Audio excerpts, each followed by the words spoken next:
So welcome to the show, Jennifer. It's so good to have you here. Thank you for joining us. Oh, thanks for letting me be here.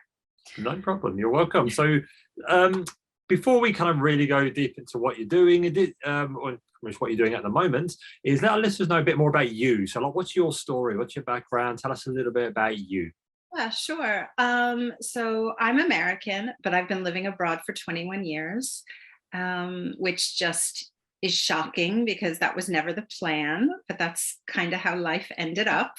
So I'm living in Sweden with a 13-year-old daughter. And basically, I've always been an artist, but I never really allowed myself to call myself an artist. I think a lot of that is because, we grow up with these ideas that there's the starving artist, for example.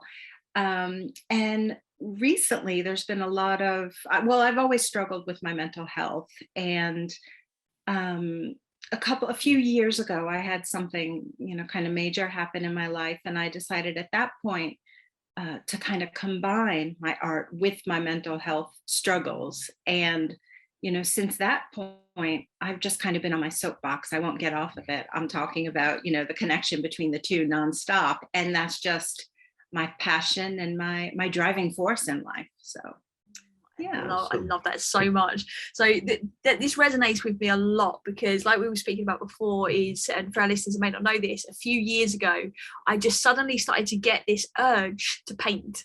And I always had not thought I was creative in any way, shape or form.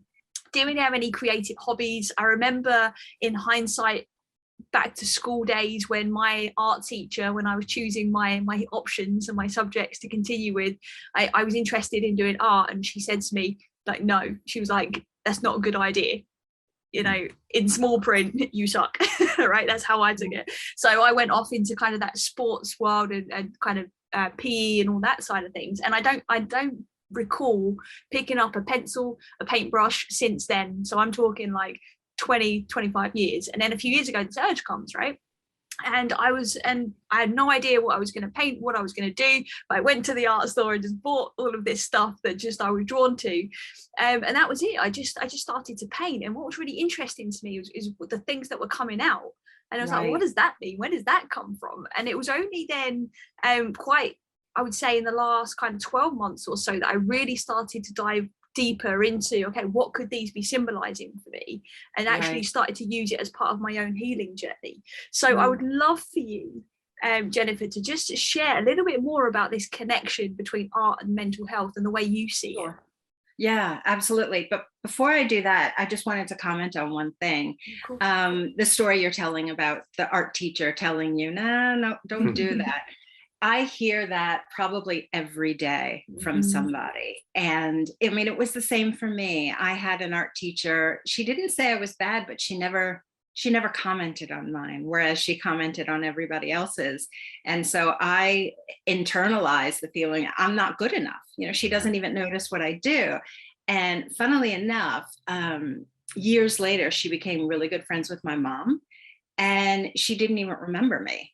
And it's just like, I think it's pretty horrible. I mean, we should encourage children, even if something doesn't come to them naturally, I mean, things can be learned through repetition and through practice. And, it does a lot to the mind when we discourage kids. It sticks with us for the rest of our lives. So anyway, that was my little side note there. But you're so right. You're so right. And it's important that we question those things that we experience, right? Because there's an artist within everybody in some way, shape or form. So it's important for us to explore that. Absolutely. And when you think about, 2-year-olds, 3-year-olds, 4-year-olds twirling around in the middle of restaurants and cafes, just singing, they don't care about what anybody thinks. They're just acting on their emotions and the way they feel. And there's so much freedom in that. And if we could just hold on to that a little bit longer, it would be a beautiful thing. But for me, I think I was diagnosed with depression, anxiety, and ADD. Most of my diagnoses didn't come until around 40 years old. So I spent a huge part of my life feeling, stupid, unworthy, unable to accomplish anything, Any negative adjective that existed, I would basically attach it to myself. And one of the only, both my grandfather and my mother were artists. So there's always been a lot of creativity in my life. It's always been highly encouraged, which is really wonderful on one hand, but at the same time, because of the way I felt about myself, I was constantly comparing. And I saw my mom was classically trained, and I wasn't. So I was almost afraid to show her anything that I was doing. So I was kind of like a closet artist, if you will.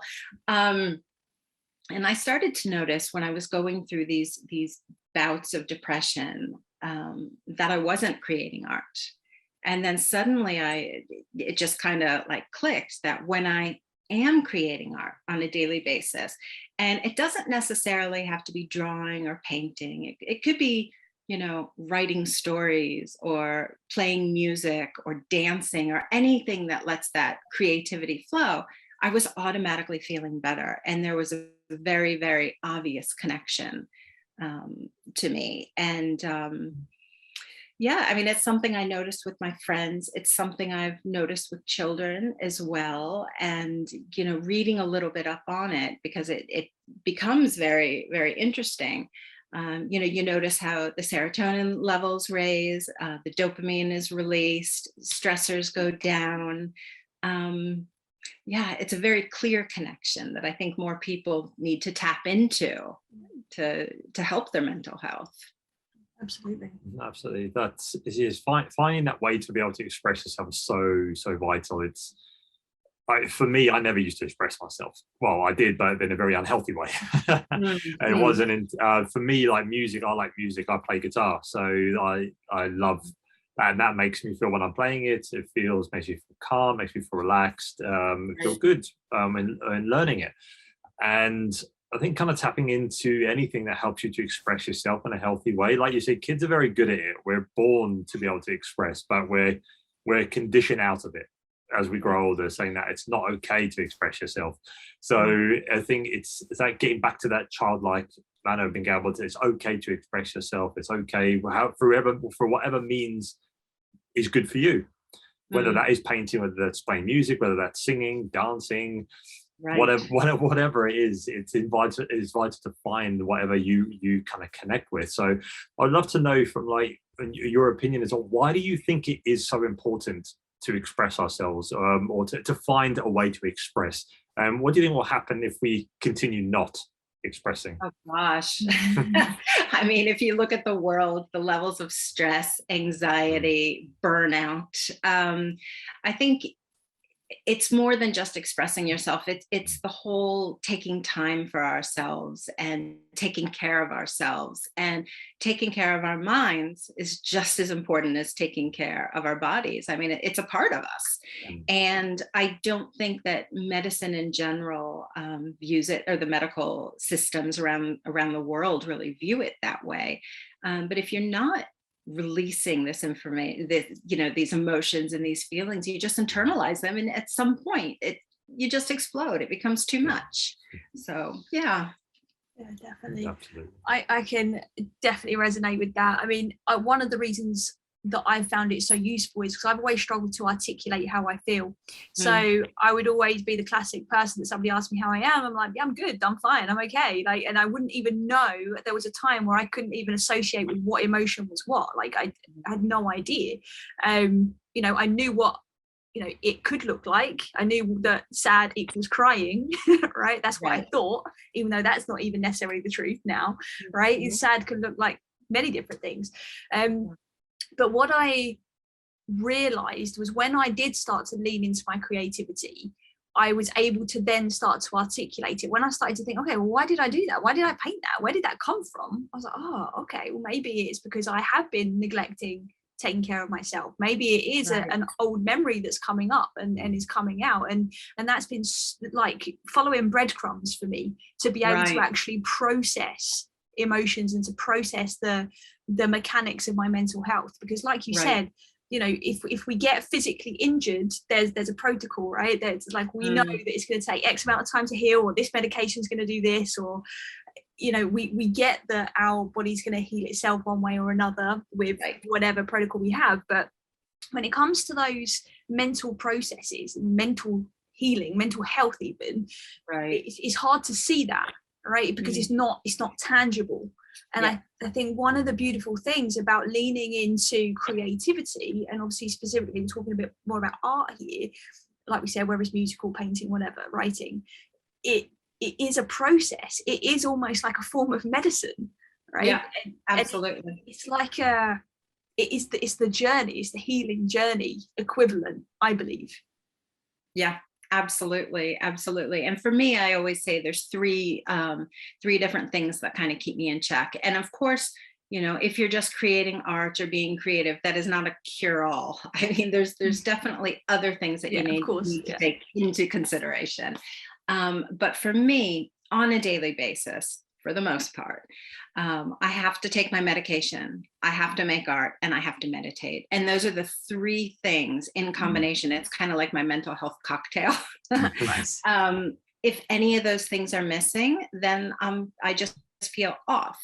And, you know, that doesn't mean that I don't still get depressed, or, you know, I don't still feel anxious or feel stressed. Those things absolutely still exist.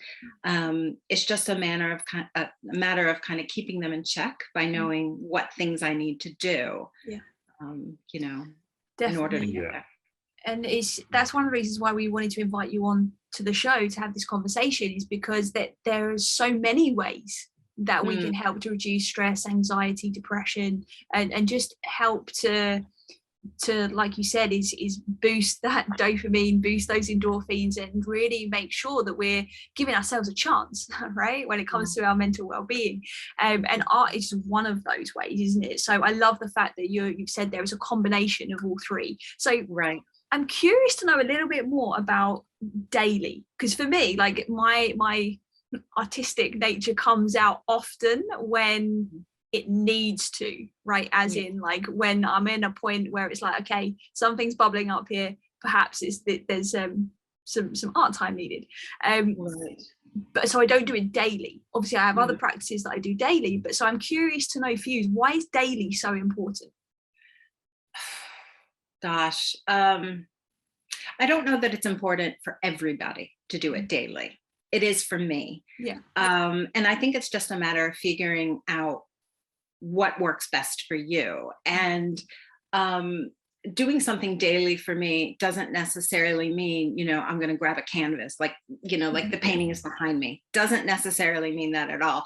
I mean, there's things like, I can show you. This is something I did the other day, just a reminder, you know, breathe. You know, just little things. Sometimes I'll just doodle for a little while.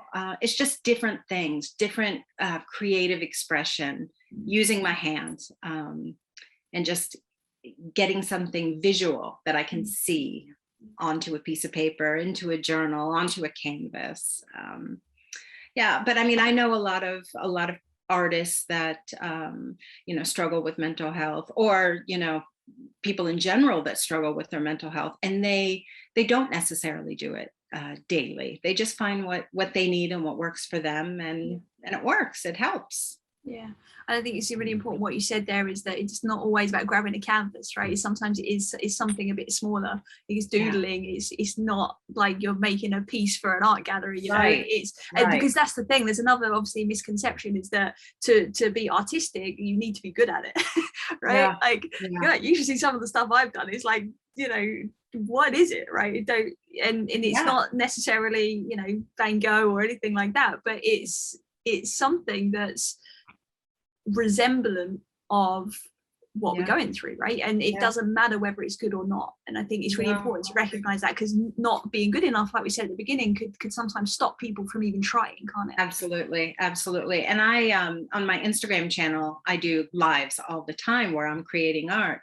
And I've started to show where I completely screw things up. I mean, I just let the process be what the process is, and I keep the camera rolling. And sometimes I'll say, okay, that was crap. That sucks. But, you know, it happens to everybody. You don't start at creating brilliant art without going through a process and learning how to do it.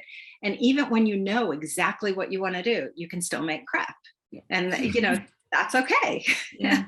That's okay. It's a, you know, it's cliche, but it's the journey, not the destination. I mean, you just to get into the flow. You know, that's the health benefit and the mental health benefit, is to get into the flow, not necessarily what you can show people afterwards. Exactly. You know, working as an artist, it was a little bit difficult to, I guess, get to the mind frame where everything I create does not have to be for sale. You know, everything is not meant to hang on a gallery wall or, you know, for purchase. Some things are just for play, and play is just as important as, you know, things that are going to produce money. So absolutely. I've learned a lot about myself from painting, even just from the process of it, not just from the things that I then paint, but from the process of getting frustrated when what's in my head isn't coming out in front of me through my fingertips, you know.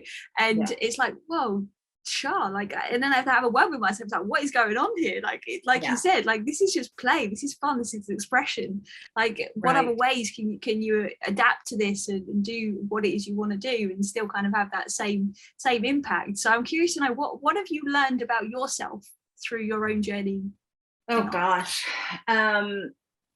one thing that I think is really interesting, when I was going through one of the darkest depressions I've ever had in my life, I actually, you can't really see, but one of them that's behind me has really bright colors on it. And I was really shocked when I looked at the canvas. It's like, I'm surprised that it's not just a black canvas with a tiny little dot of light, you know.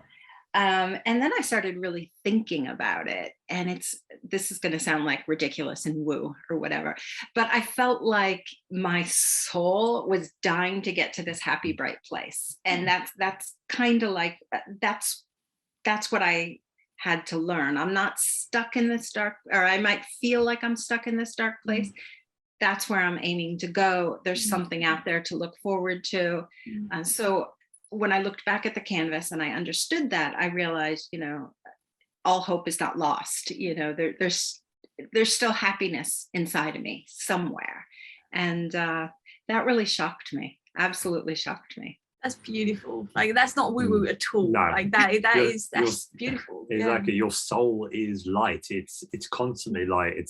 It wants to be happy. It wants to express itself. It wants to show itself. It's everything else we learn as we grow up that creates that darkness within. And the soul is always there to remind us that we're not meant to live in that space. We're meant to live in that space of light. We're meant to express ourselves. We're meant to be that bright light, that shining light in the world to help inspire others as well. And that's what the soul is. And wherever we get to, no matter how far we drop or how kind of far down we kind of go, our soul always, some way or another, reminds us that we're not meant to be here. Exactly. And it comes out and it comes out always when at the right time and when it's needed. Yeah, absolutely. It was like a message from my higher self, you know, just exactly. Like, here are the colors. Yeah. There you go. So powerful. So powerful. Yeah. So do you have any examples of how kind of art has really improved someone else's life? Maybe people you know that do create art in one form or another, and how it's kind of helped them in their life. I do run lots of workshops, free things that I do. In the past, it's been for adults, but now I'm focusing on children more. You know, but the adults are really good at vocalizing how things are actually helping them, whereas the children might not say it as easily. I was running these Zoom courses, which have now stopped, or workshops, I should say, because they're free. I was doing it once a month for a year. And I started getting these emails from some of the participants, like, when are you going to do the next one? I'm really looking forward to it. And in fact, when I did the first one, I was planning on it just being a one-off, but I had so many people asking, when is the next one, that I started scheduling them in regularly. When I stopped doing them after a year, I got a ton of emails, why did you stop? When are you gonna do more? It just saying how much it really helps them, knowing that they have this to look forward to. And then learning something, because we would usually I did it with a friend of mine, and we would each show an exercise, and they would use it throughout the month and just kind of add to their little, creativity toolbox. So I think you can definitely see that it's made an impact in people's lives when they're coming back and asking for more. And Absolutely. yeah. Like you said, it's that idea of having something to look forward to. It's nurturing skills, no matter what they are, and I think that's very hopeful for anybody, isn't it? Whether you're struggling or whether you're not, right? It gives you a sense of purpose, which again is such a beautiful thing that sometimes we can lose sight of. Right. I find it interesting that you've obviously focusing now more on kids, and I know obviously our listeners are adults, but we all know that there's a kid inside all of us. Right. So tell us, why are you focusing now more on kids? Why do you feel that that's where your attention needs to be? I think there's a couple reasons. The first being that most of the art that I create as an artist, not necessarily as helping people with creative exercises for well-being, is to question the stigma around art, around mental health. And now I have lost track because I have ADD and why I focus on kids. Sorry. And the stigma is still, big and huge and present in 2022, and it seems to be something that's global. We try to talk to adults about it. We try to talk to, all the different generations. And while people seem to understand that there is a stigma and that, we need to get rid of it, people aren't making big enough changes to actually do anything about it. And just a short example is that one of my last art exhibits was called Smash the Stigma. And it was a solo exhibit in Stockholm. I had invited, I want to say 20 or 30 different mental health organizations, and not a single one showed up. Whoa. So it's all about the talk and not about the walk. And so one thing that I started really thinking about is we're going to have to start with the younger generations. They're going to have to learn not only how that it's okay to express themselves, but what they're feeling is not so different from what other people are feeling. And that's one of the reasons why I've started focusing on kids. The other thing that really led me to that is I have a daughter, and I see her struggling. She has the same diagnoses as I have, and she feels very different than a lot of people in her classes. When they talk about people that have some sort of diagnosis, it's still kind of kept hush hush, which is fine. That's an individual's, decision. But I'd like to see a world where it doesn't really matter. It's kind of like she has blonde hair, he has blue eyes. I mean, it's just a, fact or whatever. And so now I feel not only is it something that we need to normalize, but we need to teach children how to respond to these feelings in a healthy way. And right now, the mental health system seems to be bogged down around the world. We recently moved, and I've been waiting a year to see a doctor.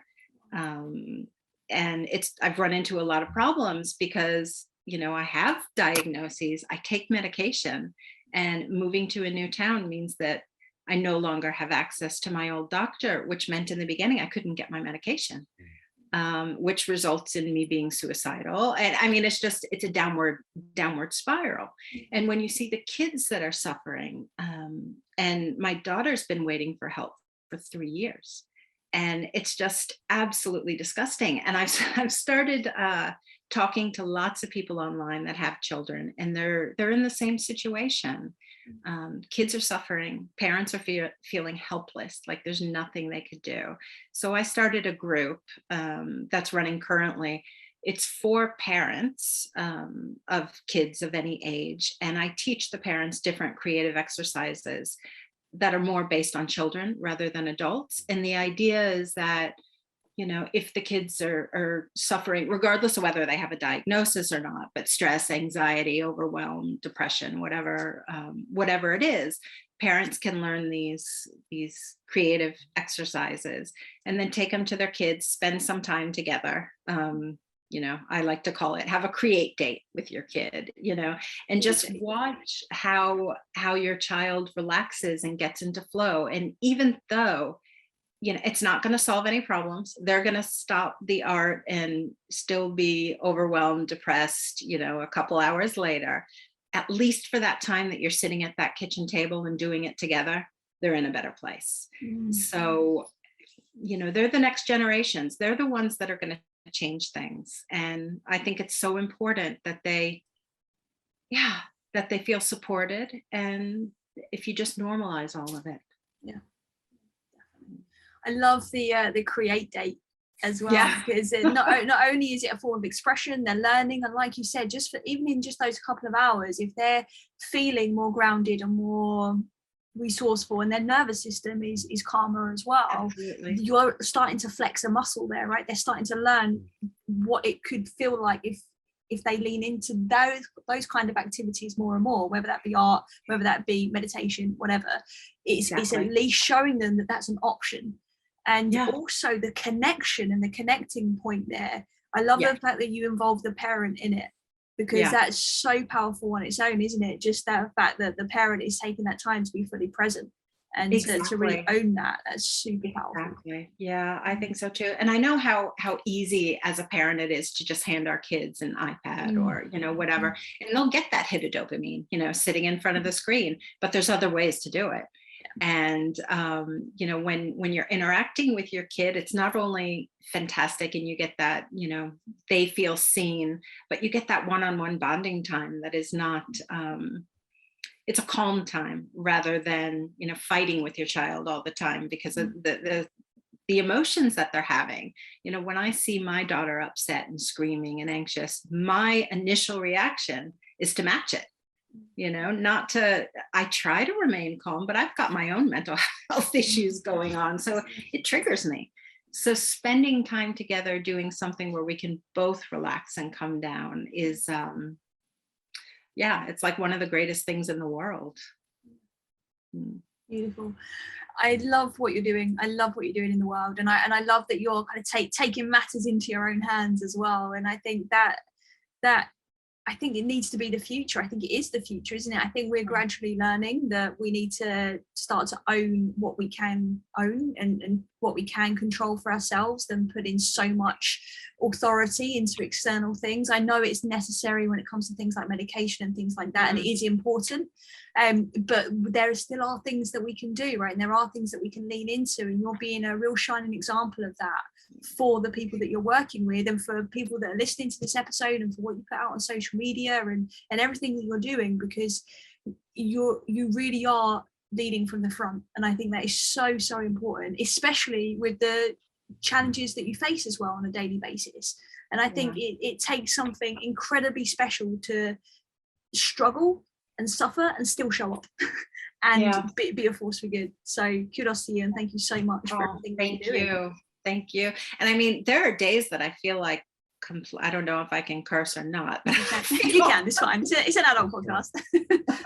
I mean, there are days that I just feel like complete shit and I can't do it. You know, I maybe have had something scheduled for my group and I can't do it. But I'm an open book. You know, I'll just get on and I'll tell people, look, I can't get out of bed today. I can't shower today. It's not happening today. And I think on some level, people really appreciate the honesty because I am very transparent, and that makes them feel seen as well. Because some days are just hard, and I think it's okay for days to be hard and to not, we shouldn't have to call into work and say we have the flu when we're just feeling emotionally overwhelmed and can't deal with it. That should be okay in itself. Yeah, absolutely. And that's another shining example of what vulnerability looks like, and that's real leadership as far as I'm concerned. Yeah, So thank you. If someone was listening to this who is kind of suffering, who's resonates with what you've been speaking about, and think, okay, how with everything I'm kind of going through right now, how can I show up? How can I take those steps to bring myself into a better place? What would you say to them? Play. Just, you know, somehow find the inner child and just play. And, you know, if it's one of those days that you can't get out of bed and you know, can't take a shower, don't want to eat, you know, give yourself that time. Let yourself eat Ben and Jerry's pint after pint on the sofa while Netflix binging. That's okay. But when you're starting to come out of it, or when you want to start to come out of it, just pick up a pencil and close your eyes and just draw lines. You know, don't open your eyes for 5 minutes and just draw lines, and you'll see what happens. Everything automatically starts to release. You come into flow. Time passes so quickly, and you're so much calmer afterwards. So even if you're spending 5 minutes a day, and then 10 minutes a day, and then 15 minutes a day, I think you'll start to see the benefits. And it's not a matter of heading to the art store and buying the most expensive things you can find. Pick up a pencil, pick up a pen, you know, go buy eventually a box of, you know, the cheapest crayons you can find. It's not about what you're producing. It's about releasing it all. Yeah, Nice. absolutely. Definitely. Beautiful. Listen, Jennifer, is there anything else you would like to add to this conversation before we bring it to a close today? Oh, goodness. Yeah, I mean, I think for anybody that finds themselves struggling, you know, you're seen, you're not alone. There are so many of us out there that are in exactly the same place with the same exact struggles. It sounds really lame, but my DMs are always open. You know, as I said, I've lived abroad for a long time, and I know what it's like to not have a support system. Yeah. There are plenty of free communities online where you can talk to people. You're more than welcome to join my free community, you know, dabble a little bit in the creativity. Yeah, you're not alone, and there are things that you can do that are, you know, they're not gonna solve things overnight, but they absolutely help piece by piece. Yeah. Beautiful. Awesome. Thank you for that. And that definitely does not sound lame at all. That's exactly what people need to hear, especially when they're struggling. Exactly. Yeah. So Jennifer, tell us, where can people find you if they do want to find more about what you do, join your community, you know, just seek out, Right. Where's the best place for them to connect with you? I think the best place is actually on Facebook right now, because that's where I have my free community. And it's basically, I don't know, maybe you can type it in the notes, but it's my name. It's Jennifer Mazur Art. You can find me on Instagram with the same name. And I have a webpage, jennifermazurart.com. The free group is called Creative Play. And, you know, in that group, I tend to release one art project a week, usually on Fridays, so that you can have your create dates over the weekends, that sort of thing. And yeah, those are the best places. Perfect. We'll definitely add all of those links and that in the show notes so people can easily just find you. Perfect. And I hope people come and join, because it's yeah, it definitely will help people feel better. It's a lot of fun without having to put too much thought into it yourself. Nice. Yeah, absolutely. Oh, so I'm gonna invite Jonathan to a create date after this conversation. Sounds I think. good. Sounds good. Yeah, we'll show you whatever we come up with. Exactly. I mean, we did these last week, and it was just like, and cards with different watercolor blobs, and I mean, just so much fun. You know, mindless, which is perfect because it turns into mindfulness. And yeah, definitely have a create date. Amazing. Listen, thank you so much for joining us, Jennifer.